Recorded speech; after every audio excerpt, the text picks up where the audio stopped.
ዱራሜ ሽሽቾ ደምቢያ ዶዮገና የኛ አንጋቻ ደሮ ላይ ሸታውና የኛ ይለኛል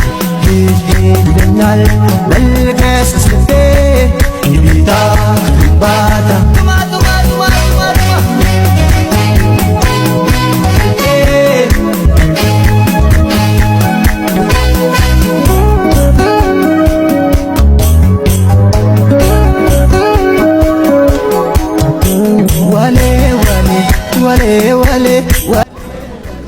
ሰላም ተመልካቾች፣ እንግዲህ ዛሬ የምንገኘው የከምባታ ባህላዊ ቤት ውስጥ ነው።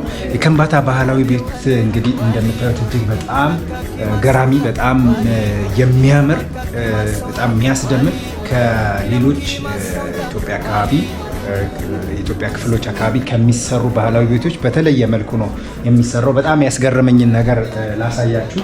ብዙ ጊዜ ምናልባት የተለያዩ ቦታዎች ጎጆ ቤት ታያላችሁ። ወደ ከምባታ ስትመጡ ግን የቤቱ አሰራር የውስጥ ስትራክቸር እጅግ በጣም ያምራል። ለምሳሌ እዚች ጋር ሁለት ቆጦች አሉ፣ ከስር ያሉና ከላይ ከታች በኩል ያለው ልጆች እንግዲህ የተለያዩ እቃዎች አሉ። ልጆች እንዳይደርሱ ተደርጎ እናቶች የተለያዩ የቤት እቃዎችን የሚያስቀምጡበት፣ ለምሳሌ እንደ ጨውና ቅመማ ቅመም ያሉ ነገሮችን የሚያስቀምጡበት ነው። ቀጥሎ ያለው ቆጥ ስሙን በቅደም ተከተል ቪዲዮ ላይ አስቀምጥላቸዋለሁ። ያኛው ቆጥ ግን የገብስ ትልልቅ በበልግ ጊዜ ለበልግ የሚያስፈልጉ ለክረምት የሚያስፈልጉ እህሎች በተለይ ገብስና ሌሎች ነገሮች የሚቀመጡበት ነው። እዚህ ጋር ያለው ቆጥ ደግሞ የከምባታ እናቶች ወይም የማጀት ቤት ማለት ይቻላል።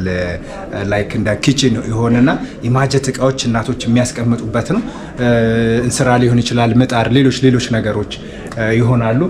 እዚህ ጋር ስንመጣ ከብቶች እንደምናየው ያው እንደማንኛውም ኢትዮጵያዊ የጎጆ ቤት የከብት ቤት አለው። ከከብት ቤት በላይ ያለው ግን የተለያዩ ነገሮች የሚቀመጡ፣ እዚህ ጋር ደግሞ የአባቶች፣ እዛች ጋር እናቶች የሚያስቀምጡበት ነው። እዚህ ጋር ደግሞ አባቶች ሞፈር ሊሆን ይችላል፣ ቀንበር፣ ሌሎች ነገሮች ለእርሻ የሚገለገሉበት መጥረቢያም የሚጨመር የሚያስቀምጡበት ነው።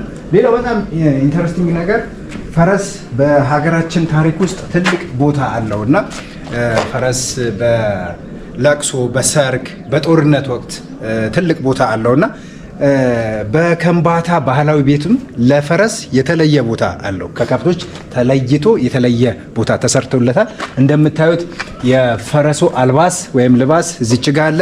የፈረሱ ቤት ደግሞ እዚች ጋ አለ እና ፈረስ ከኢትዮጵያውያን ሕይወት ጋር እንዲሁም ደግሞ ከኢትዮጵያውያን የአኗኗር ስርዓት ጋር ምን ያህል እንደተቆራኘ እንዲሁም ምን ያህል ቦታም እንዳለው ማሳያ ነው እና የከምባታ ቤት ከውጭ ደግሞ ምን እንደሚመስል አሳያቸዋለሁ።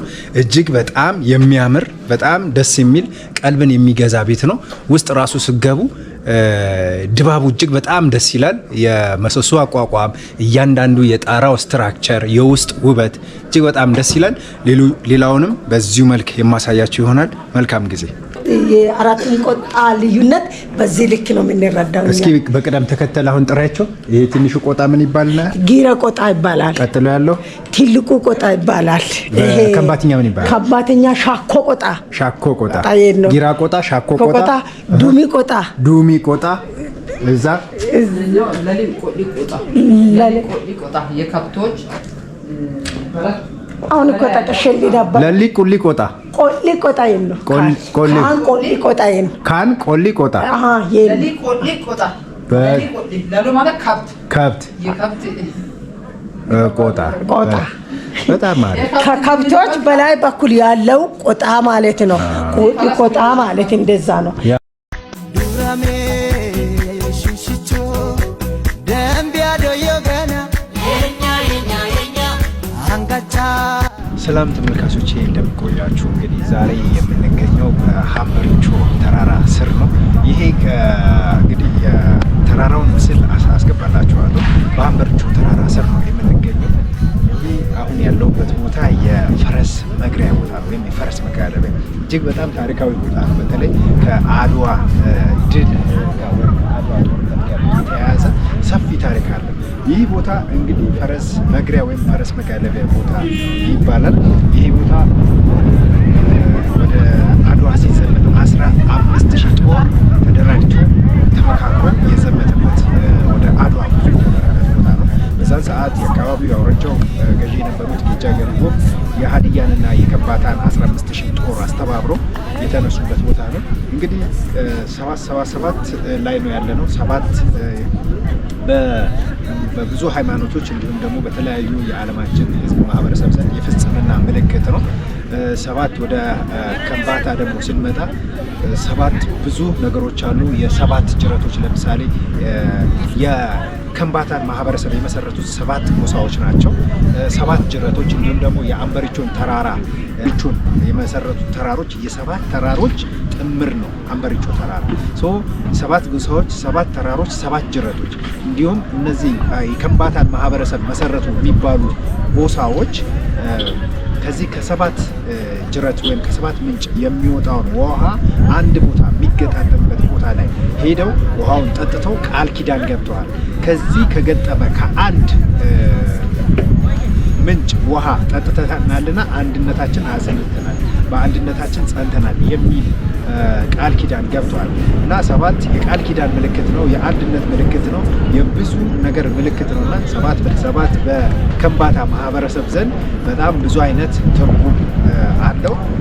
በመሰረቱ 7 የፍጽምና እንትን ነው፣ ምልክት ነው። ለዘመናት ጠብቀው ያስቆየልን የከምባታን ሕዝብ ያመሰገንን። ሌላውን ፕሮግራም ቀሪውን ፕሮግራም ደግሞ በቀሪው ፕሮግራማችን እናጋራችሁ ይሆናል። መልካም ጊዜ።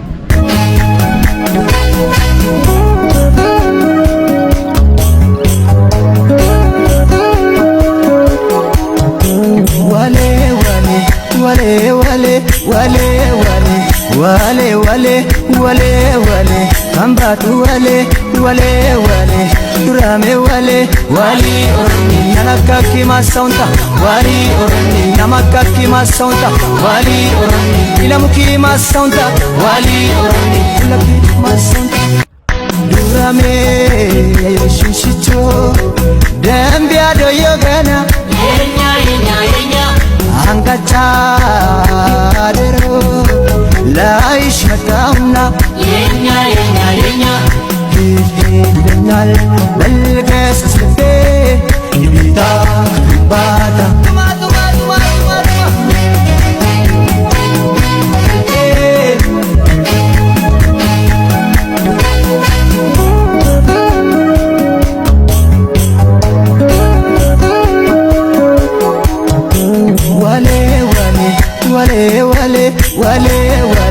wale wale wale wale kambatu wale wale wale durame wale wali ormi namakaki masaunta wali ormi namakaki masaunta wali ormi ilamuki masaunta wali ormi ilamuki masaunta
2 3